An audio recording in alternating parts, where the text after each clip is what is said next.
حسین کا امام بارگاہ کسی کے لیے کیسے بند ہو سکتا ہے جب حسین کا خیمہ کسی کے لیے بند نہیں ہے؟ خبردار خبردار، مولا علی کے چاہنے والے گھٹے ہوئے دماغ کے نہیں ہوتے، تنگ نظر شیعہ نہیں ہوتا۔ اگر کوئی مجلس میں سنی آ کر بیٹھ جائے تو خبردار بے احترامی نہ ہو، نیاز پہلے اسے کھلائیے گا، بعد میں خود کھائیے گا۔ انسان اخلاق کی بنیاد پر کامیاب ہوتا ہے، انسان اخلاق کی بنیاد پر کامیاب ہوتا ہے۔ میرا ایک عزیز ہے اہل سنت جوان جو سیکھ رہا ہے، سمجھ رہا ہے مکتب اہل بیت کو، وہ پچھلے سال مشی میں گیا، مشی میں جو نجف سے کربلا تک مشی ہوتی ہے اس میں گیا، تو مجھے کہنے لگا کہ میں اپنے شیعہ دوستوں کے ساتھ چل رہا تھا، ایک جگہ تبرک بٹ رہا تھا، کوئی شوارما بٹ رہا تھا، کیا بٹ رہا تھا، تبرک بٹ رہا تھا۔ اس نے کہا جی میرا بھی دل کر رہا ہے کہ میں یہ لے لوں، مگر رش بہت تھا، لائن لگی ہوئی تھی اور ان کے پاس وقت نہیں تھا، انہیں آگے جانا تھا۔ تو وہ جو شیعہ دوست تھا اس نے اسے کہا کہ تم سنی ہو نا؟ کہا ہاں۔ کہا دور سے اسی کو آواز لگاؤ جو بانٹ رہا ہے کہ میں سنی ہوں۔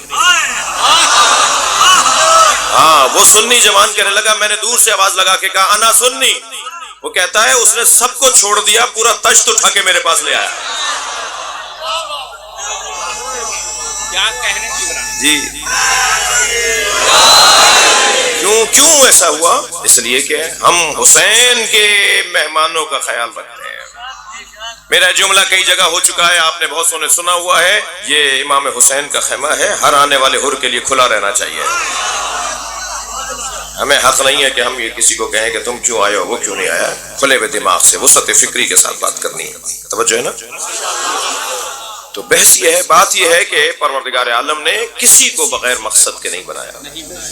میرے بات پڑھنے والے میرے عزیز تشریف فرمائے، بہت لمبی گفتگو نہیں ہے، میں اصلی مطلب آپ کے سامنے بیان کرنے کی کوشش کر رہا ہوں۔ تو بس ہر وہ وجود کے جس کا مقصد روشن ہو اس کی قیمت روشن ہو۔ تو اب ہماری قیمت کیا ہے بھائی؟ اچھا لفظ کیونکہ میں کاروباری استعمال کر رہا ہوں، قیمت، تو قرآن مجید میں بیع و شراء کا ذکر ہے، بیچنے اور خریدنے کی باتیں ہیں۔ جی من المومنین اشترا، جی ان اللہ اشترا من المومنین انفسہم، اللہ مومنین سے ان کے جانوں کو خریدتا ہے، بان لہم الجنہ، جنت کے بدلے میں۔ جی ومن الناس من یشری نفسہ ابتغاء مرضات اللہ، اور لوگوں میں سے کچھ ہیں جو اپنی جان بیچتے ہیں، اپنا نفس بیچتے ہیں اللہ کی مرضیوں کے بدلے۔ تو یہ بیچنے اور خریدنے کی آیات ہیں۔ کوئی بچہ یہ ذہن میں نہ لے آئے کہ مولانا نے کیا بیچنا خریدنا شروع کر دیا۔ تو بیچنا اور خریدنا مقصد، قیمت کا روشن ہونا اس کی مقصدیت ہے۔ میری قیمت کیا ہے، آپ کی قیمت کیا ہے؟ ہمیں کیسے پتا چلے ہماری قیمت کیا ہے؟ دقت چاہوں گا، ہماری قیمت کے بارے میں ہمیں پتا لگانا ہے کہ ہماری قیمت کیا ہے، تو ہمیں اس کے پاس جانا ہوگا جو قیمت لگانے کا ماہر ہے۔ فائدہ ہے نا، سیدھی سی بات ہے نا۔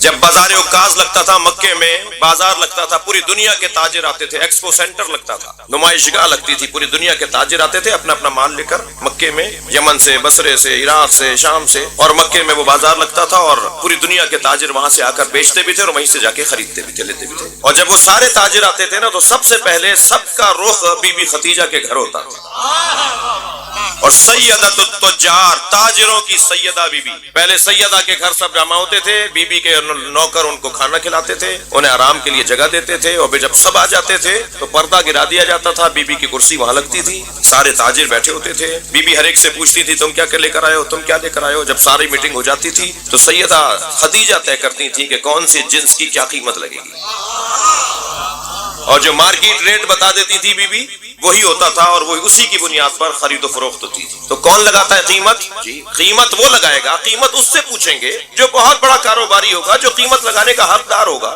بھائی بہت دیر لگا دی میں نے ایک جملہ کہنے میں، ہم کس سے جا کر پوچھیں کہ ہماری قیمت کیا ہے؟ تو ہم اس سے جا کر پوچھیں گے جس نے اپنی سب سے اچھی قیمت لگائی ہے، اور تاریخ ابدیت میں سب سے اچھی قیمت علی نے لگائی ہے۔ اللہ اکبر، اپنے آپ کو بیچا ہے اور اللہ کی مرضیوں کو خریدا ہے، اس سے اچھی قیمت کسی نے لگائی نہیں۔ جو سب سے بڑا بیوپاری، جو سب سے بڑا کاروباری، جو سب سے بڑا تاجر ہے، اس علی سے پوچھتے ہیں کہ یا علی ہماری قیمت کیا ہے؟ تھک نہیں رہے آپ حضرات؟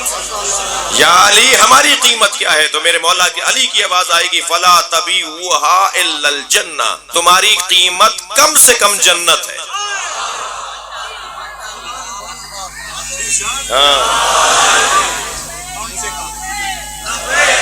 ابھی کی گفتگو میں پوری ہو جائے گی تو آپ کو مزہ آئے گا. پورا ہونے دیں.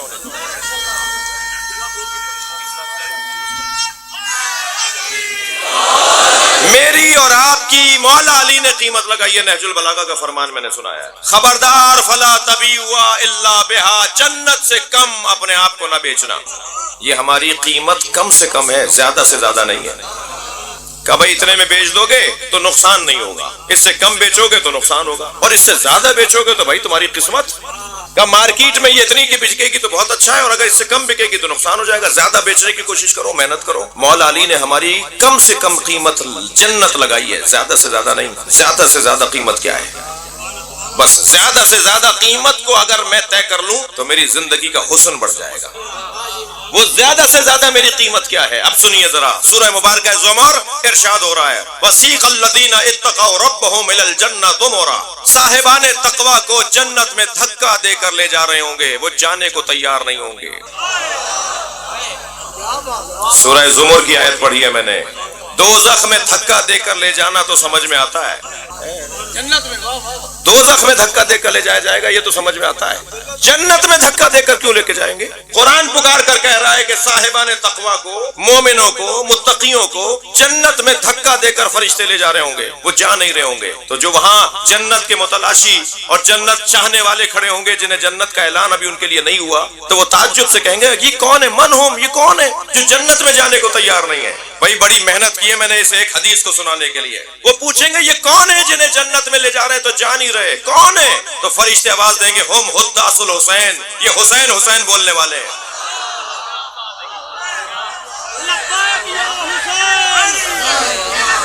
لبیک یا حسین.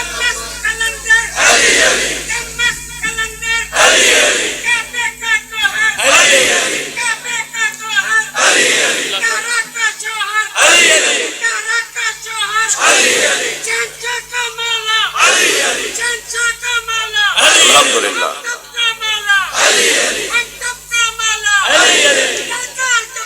علی علی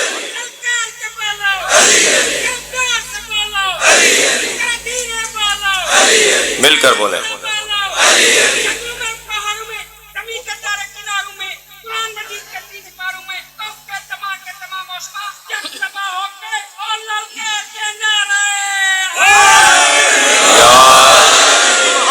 ہماری کم سے کم قیمت جنت ہے اور بہترین قیمت عزاداری ہے. اس سے اچھی قیمت ہی نہیں ہے. عزادار, ایک آنسو اور رومال زہرا, کیا قسمت ہے, کیا مقام ہے اس عزادار کا. ہماری بہترین قیمت امام حسین کی عزاداری ہے.